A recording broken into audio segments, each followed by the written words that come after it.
Hai, apa khabar semua? Cikgu harap semua dalam keadaan sihat.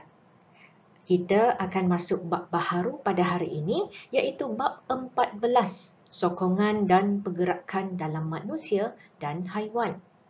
Dan topik yang kita akan fokus pada hari ini ialah 14.1 jenis rangka dan 14.2 sistem otot rangka manusia. Kita lihat dulu objektif pembelajaran untuk hari ini. Pada akhir pembelajaran, cikgu harap pelajar dapat yang pertama dapat menyenaraikan jenis rangka dalam manusia dan haiwan, iaitu rangka hidrostatik, rangka luar dan rangka dalam. Yang kedua, dapat mewajarkan keperluan rangka pada manusia dan haiwan. Yang ketiga, dapat mengenal pasti tulang yang membentuk sistem rangka manusia. Yang keempat, dapat mencirikan jenis vertebra dalam tulang belakang. Seterusnya, dapat membanding dan membezakan antara jenis vertebra. Pelajar juga seharusnya dapat menyatakan jenis sendi dalam sistem rangka manusia. Dan akhir sekali dapat melukis, melabel dan menerangkan struktur sendi engsel lengan manusia. Kita lihat dulu jenis rangka. Ada 3 jenis rangka, iaitu rangka dalam, rangka luar dan rangka hidrostatik. Rangka dalam adalah bagi haiwan yang mempunyai tulang belakang, iaitu vertebrata, di mana rangka ini penting untuk mengekalkan bentuk badan, menyokong tisu badan yang lembut dan melindungi organ dalaman daripada kecederaan. Rangka luar pula adalah untuk haiwan-haiwan seperti serangga dan juga moluska, seperti kumbang, labah-labah, siput dan kerang. Rangka luar yang diperbuat daripada kitin penting untuk menyokong badan, melindungi organ badan dan juga membolehkan haiwan ini bergerak. Dan akhir sekali, rangka hidrostatik. Sebagaimana namanya ialah hidrostatik, maka haiwan-haiwan ini mengandungi bendalir di dalam badan yang akan mengenakan tekanan untuk membantu mengekalkan bentuk badan tegar.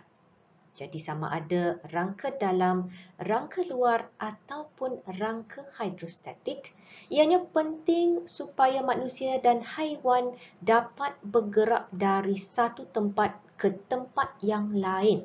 Sama ada untuk mencari makanan, pasangan ataupun untuk melarikan diri daripada pemangsa dan ancaman. Seterusnya kita lihat pula sistem rangka manusia. Sistem rangka manusia terdiri daripada rangka paksi dan rangka appendage. Kita lihat dulu rangka paksi. Rangka paksi terdiri daripada yang pertama tengkorak. Tengkorak terdiri daripada tulang kranium yang melindungi otak dan tulang muka yang memberi bentuk kepada wajah kita. Selain tengkorak, terdapat juga sternum atau tulang dada yang bersambung dengan tulang rusuk. Jadi kalau kita lihat dalam gambar yang ditunjukkan, tulang rusuk bersambung dengan sternum melalui rawan. Selain itu, tulang rusuk juga akan bersendi dengan vertebra toraks di bahagian belakang. Terdapat 12 pasang tulang rusuk. Rangka paksi juga terdiri daripada turus vertebra, di mana ianya terdiri daripada 33 ruas tulang kecil atau vertebra. Terdapat 5 jenis vertebra, iaitu vertebra cervix, vertebra thorax, vertebra lumbar, vertebra sacrum dan vertebra caudal. Vertebra-vertebra ini akan membentuk satu turus yang kuat dan boleh melentur. Dan di dalam vertebra inilah terdapatnya saraf tunjang maka turus vertebra ini juga berperanan untuk melindungi saraf tunjang.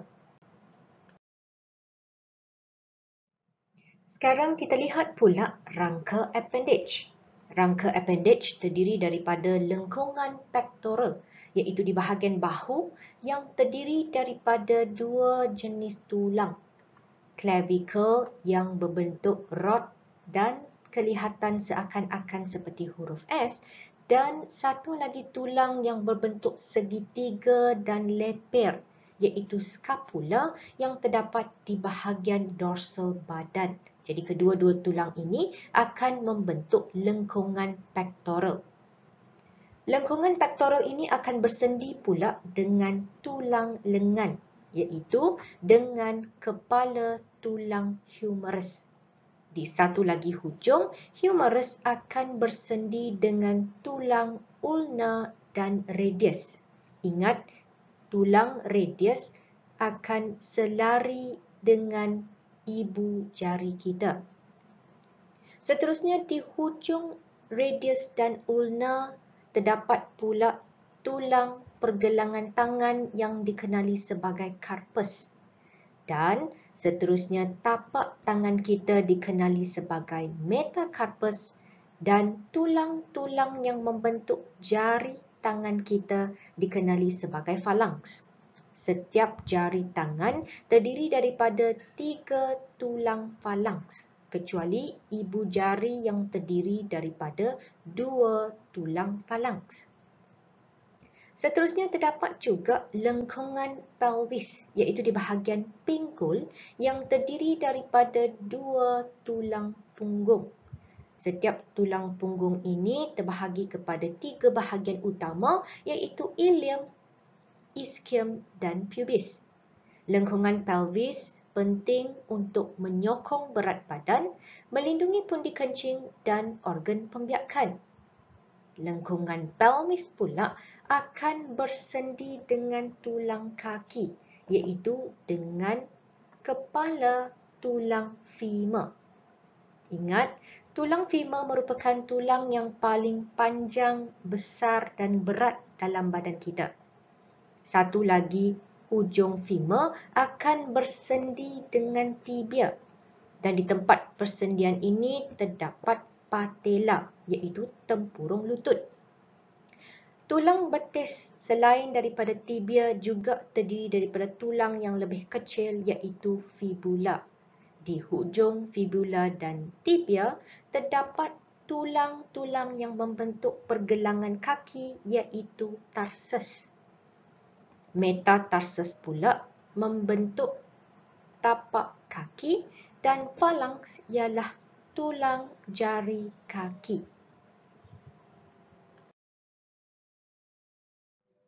Sekarang kita akan belajar tentang turus vertebra dengan lebih mendalam. Kita tahu turus vertebra terdiri daripada 33 ruas tulang, iaitu tulang vertebra. Ianya terdiri daripada 7 tulang vertebra cervix di bahagian leher. Di bahagian toraks badan pula terdapat 12 vertebra toraks. Di bahagian pinggang pula terdapat 5 vertebra lumbar, dan di bahagian punggung terdapat 5 vertebra sacrum dan 4 vertebra caudal. Jadi anda mesti boleh kenal pasti setiap tulang vertebra ini dan juga bahagian-bahagian yang terlibat. Kita lihat dulu vertebra cervix. Vertebra cervix yang pertama dikenali sebagai atlas, yang kedua dikenali sebagai axis, dan yang selebihnya dikenali sebagai vertebra cervix sahaja. Atlas dan axis mempunyai struktur yang lain sedikit berbanding vertebra cervix yang lain. Seterusnya, lihat pula struktur vertebra thorax, vertebra lumbar, dan yang lain daripada yang lain ialah vertebra sacrum dan vertebra caudal. Walaupun tulang-tulang vertebra ini kelihatan berbeza, tetapi vertebra-vertebra ini juga mempunyai bahagian-bahagian yang sama, khususnya vertebra cervix, thorax dan lumbar. Jadi kita lihat dulu apa persamaan antara ketiga-tiga tulang vertebra ini. Kalau anda perhatikan pada setiap vertebra, di bahagian tengah terdapat rongga yang dikenali sebagai salur saraf. Salur saraf adalah tempat di mana saraf tunjang ditempatkan. Seterusnya, terdapat unjuran tulang di bahagian belakang yang dikenali sebagai cuaran spina. Di bahagian tepi pula, terdapat unjuran tulang yang dikenali sebagai cuaran melintang. Cuaran spina dan cuaran melintang merupakan tempat untuk pelekatan otot dan ligamen. Seterusnya, lihat pula pada bahagian sentrum. Vertebra cervix, thorax dan lumbar mempunyai sentrum kecuali vertebra cervix yang pertama iaitu atlas. Sentrum merupakan bahagian yang pejal dan tegar yang memberi sokongan dan menahan mampatan. Di sentrum inilah berlakunya persendian dengan tulang vertebra yang lain, iaitu di bahagian anterior dan posterior. Seterusnya, terdapat juga permukaan-permukaan untuk bersendi dengan tulang vertebra yang lain, iaitu muka sendi. Kita perhatikan pula vertebra sacrum dan caudal. Vertebra sacrum mengandungi salur-salur. Salur-salur ini akan dilalui oleh saraf dan salur darah. Vertebra sacrum terdiri daripada 5 tulang yang bercantum untuk membentuk tulang yang berbentuk segitiga dan terdapat tempat untuk bersendi dengan lengkungan pelvis. Vertebra caudal juga terdiri daripada 4 tulang yang bercantum dan saiznya sangat kecil.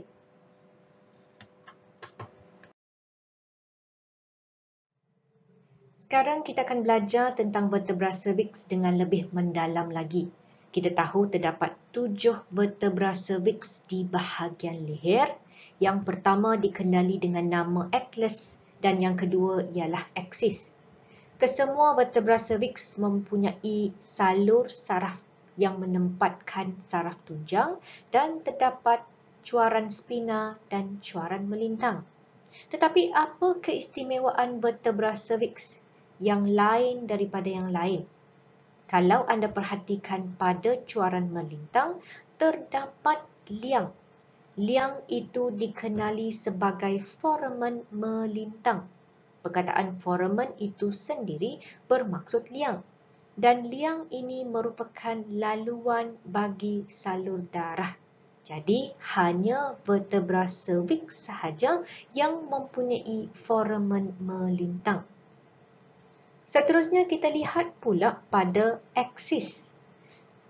Vertebra cervix yang kedua iaitu aksis mempunyai sentrum yang kecil di mana pada sentrumnya terdapat unjuran yang dikenali sebagai cuaran odontoid. Ini penting supaya ianya boleh bersendi dengan atlas. Sebelum ini cikgu dah beritahu atlas tidak mempunyai sentrum. Jadi bahagian yang kosong ini penting untuk bersendi dengan aksis yang mempunyai cuaran odontoid. Kenapa perlu ada cuaran odontoid? Persendian antara atlas dengan aksis inilah yang membolehkan kita menggeleng kepala, iaitu menggerakkan kepala dari kiri ke kanan. Ingat, vertebra atlas juga bersendi dengan tengkorak dan ini membolehkan kita mengangguk kepala. Sekarang kita akan membanding beza antara atlas, aksis dan vertebra cervix yang lain. Kita lihat dulu pada cuaran spinanya. Cuaran spina bagi atlas adalah sangat kecil. Aksis adalah besar manakala yang selebihnya adalah pendek. Lihat pula pada cuaran melintang. Cuaran melintang bagi atlas adalah besar. Bagi aksis ialah kecil Bagi vertebra cervix yang lain pula, ianya lebar dan pendek. Dan kita tahu semua vertebra cervix mempunyai foramen melintang, iaitu liang pada cuaran melintang. Semua vertebra cervix juga mempunyai centrum kecuali atlas, supaya boleh bersendi dengan aksis yang mempunyai cuaran odontoid. Semua vertebra cervix juga mempunyai salur saraf di mana bagi atlas saiznya lebih besar kerana tiada sentrum. Cuaran odontoid pula hanya terdapat pada vertebra aksis. Seterusnya kita lihat pula vertebra thorax dan lumbar. Keistimewaan vertebra thorax ialah ianya mempunyai cuaran melintang yang panjang. Selain itu, terdapat muka sendi untuk bersendi dengan tulang rusuk. Vertebra lumbar pula merupakan vertebra yang paling besar berbanding vertebra yang lain dan sentrumnya juga sangat besar. Sentrum yang besar penting untuk menyokong berat bahagian bawah belakang badan. Daripada apa yang kita dah belajar setakat ini, sekarang kita akan membuat perbandingan antara vertebra, iaitu vertebra cervix, thorax dan lumbar. Ingat, bila kita sebut perbandingan, bermaksud kita mesti menyatakan persamaan dan juga perbezaan. Kita lihat dulu persamaan antara ketiga-tiga jenis vertebra ini. Kesemua vertebra mempunyai cuaran spina, cuaran melintang, sentrum, kecuali vertebra cervix yang pertama iaitu atlas dan juga mempunyai salur saraf. Sekarang kita lihat pula perbezaan antara ketiga-tiga jenis vertebra. Lihat pada cuaran spina. Kita tahu keistimewaan vertebra thorax ialah cuaran spinanya adalah panjang.